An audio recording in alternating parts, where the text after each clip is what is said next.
Hi, welcome to Random Ramblings, a cozy little space where we talk about books, movies, stories, and all the little feelings they leave behind, especially the ones that you may not really say out loud. I'm really glad you're here.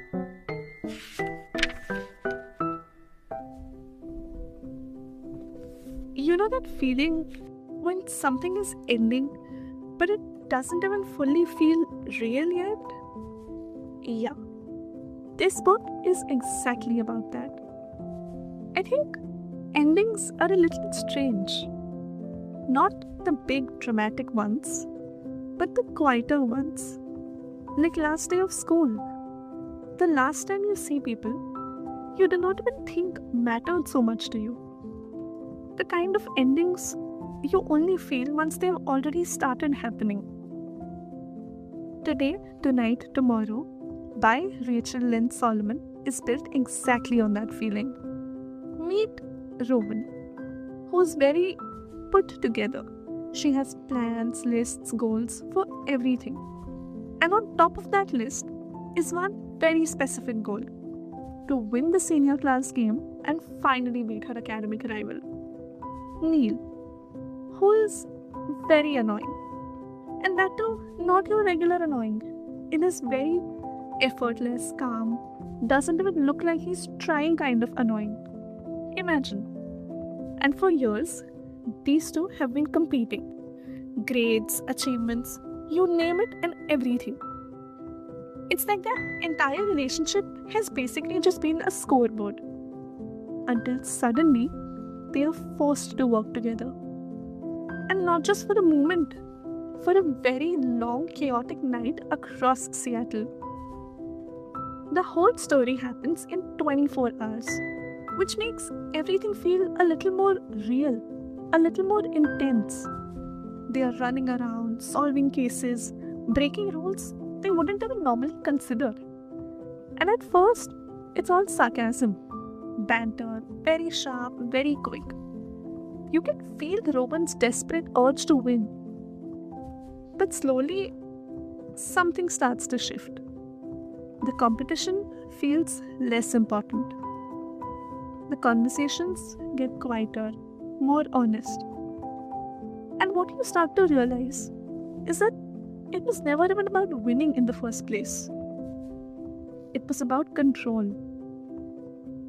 Because Rowan is kind of terrified of what comes next, of who she'll be when there are no more grades, no more lists, no definite clear ways to measure anything. And I think that's what makes this story feel so relatable. Because growing up isn't just exciting, it's also incredibly unsettling. There's comfort in knowing what you're supposed to do, in having a structure, in having lists, having everything organized down to the last detail. But when that disappears, so does the certainty. And then there's Neil. Because sometimes the people we see as rivals are actually the ones who understand us the most. They see the effort, the pressure, the parts we don't really even talk about. And it's easier to compete with someone than to be vulnerable with them. Because competition creates distance. Things are simple, but vulnerability, that changes everything. And this story, slowly, very gently, bridges that gap until what's left is something much more honest.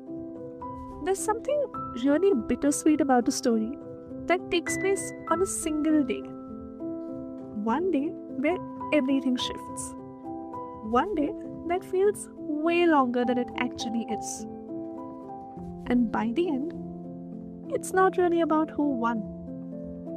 It's about what Rowan lets go of. The need to always be best, the need to always be in control, and maybe the fear of not knowing what's next. Because sometimes growing up just means accepting that it's okay if you don't have everything figured out yet. It's fine. I don't know, maybe it's just me, but I think the hardest part about endings isn't that they happen, it's that we are not always ready for what comes after.